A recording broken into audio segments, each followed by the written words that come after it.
What do we got going on, girls? What are you planting, Kara? Tomatoes. Tomatoes. What are you planting? Onions. Onions. All right. Planting onions, getting our seed in. Yeah. Got some squash, cucumber, And corn. and the rest of the stuff we're getting ready to put in.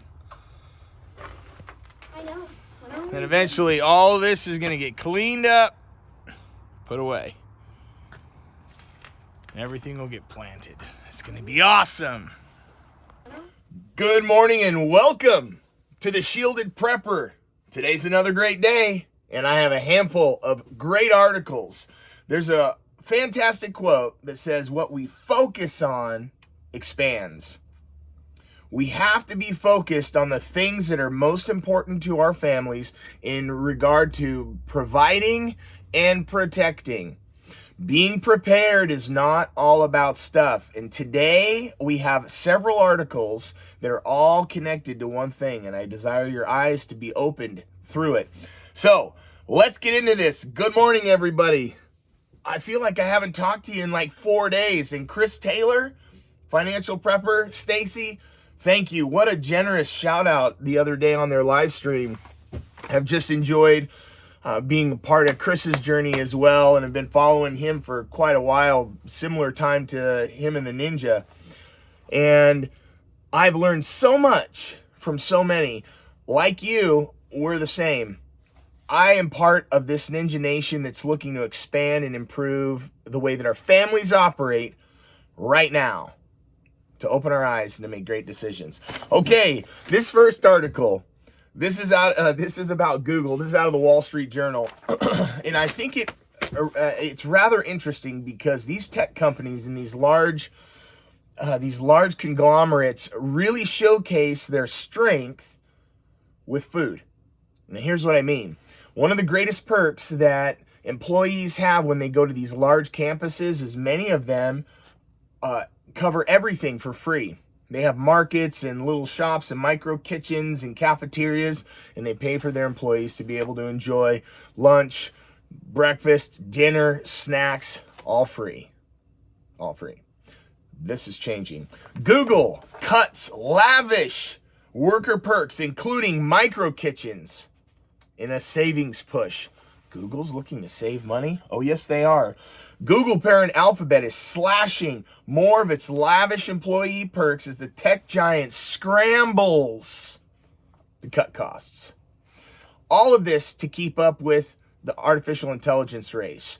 This is an expensive, high R&D, highly focused priority for them. And Microsoft, obviously with ChatGPT and the AI, they're in a race right now. It's like a space race, yet with how to fool us with artificial intelligence. The company will close many of its micro kitchens stocked with free drinks and snacks, and it'll shutter cafes with lower foot traffic as part of an executive drive, according to the memo signed by the CFO of Google and other top executives. They're trying to explain to the employees, like, hey, if you desire to keep your jobs, we're going to have to make cuts other places for right now. Later on, we'll get rid of your jobs. This is coming for them too. Google will also trim its spending on company-provided equipment, such as personal laptops, and how often they're changing these, because employees like new gear. The latest and greatest comes out from Apple. I mean, they're like first in line to figure all this out, or maybe it's a Google Chromebook. We set a high bar as an industry leader of perks, benefits, and other office amenities, and will continue to do these things in the future. And right now, they say, we're tightening the old belt strap. Aside from the cost savings, changes will reduce. Number one is what they're saying. This is how they're spinning it. We're going to curb food waste. We're wasting too much food on campus. The loss of the perks could further hit morale of the company. And I'm not going to spend too much more time on this. Just know that there's 1,300 of these micro kitchens, and their first round of layoffs of 12,000. I mean, these are all working together, and this is going to continue to increase. They have too much. They have too much. I don't know about many of you that receive these type of perks at work, yet this is a rare airspace. And Google has done a great job offering that, yet it's being pulled back.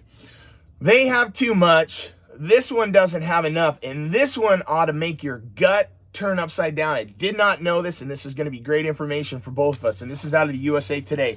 Food insecurity in the military is focused on the focus of a bill co-sponsored by New York Senator Kirsten Gillibrand. They don't have enough. See, these military guys, and families and gals, they are of the most highly hit when it comes to food insecurity. I would have never guessed it. Here's what it says. According to USDA estimates in 2019, 22,000 active duty service members and 213,000 National Guard and Reserves live in households that receive supplemental nutrition programs or SNAP. They receive extra. SNAP's going through a major upheaval right now, and the military is going to feel it the most, and here's why. The truth is, nearly 1 in 4 active duty service members experience low food security.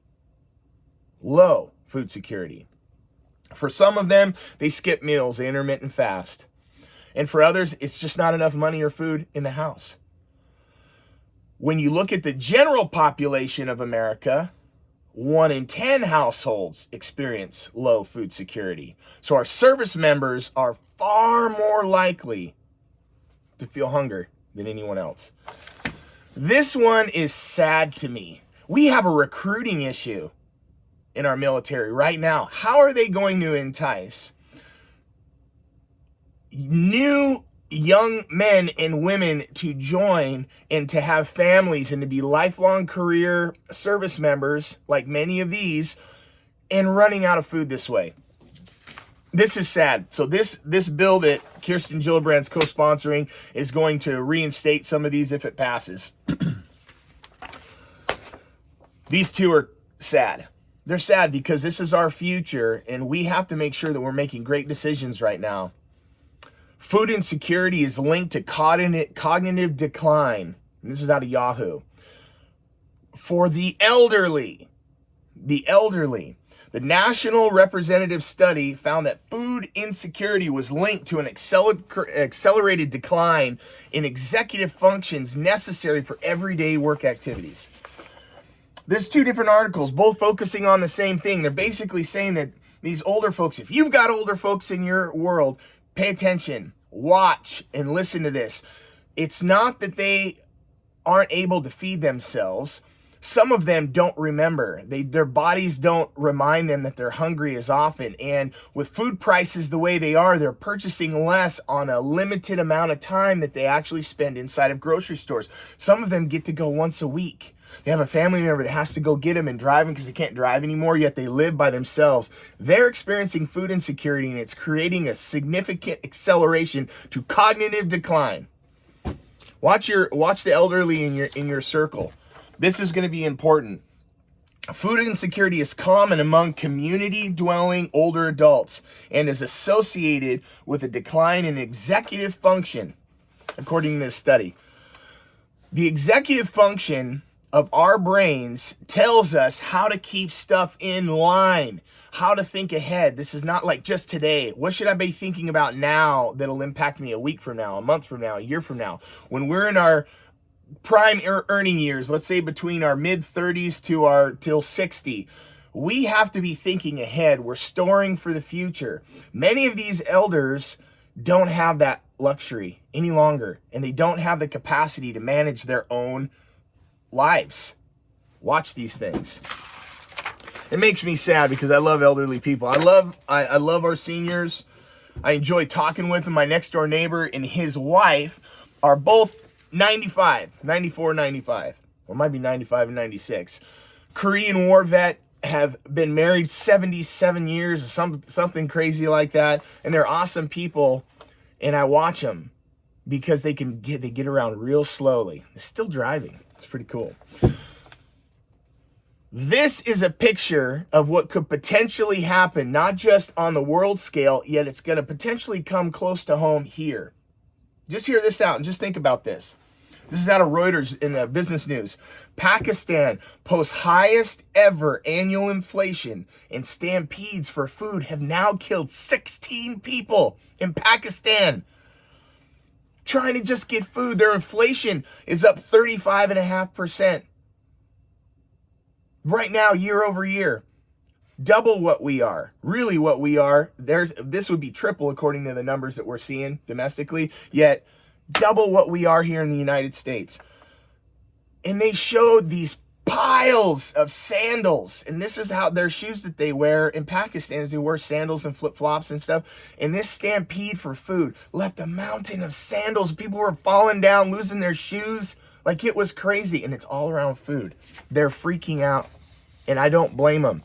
There's looting happening there where they're stealing thousands of bags of flour at these distribution sites, and they're taking over these trucks that are there, and there's stampedes that are killing people right now. And we have it so good here in the United States, and while we have time, if your eyes aren't being open to the emergency of food, this is only beginning. This is only beginning. These cycles are going to carry through for the next couple of years. And the United States may not be affected like some of these other countries. Obviously, the United States is very wealthy, and we have a lot of capacity here. Yet that doesn't mean that it won't hit communities around you. One great prep that I encourage you to maintain and to increase is your relationship with the Lord.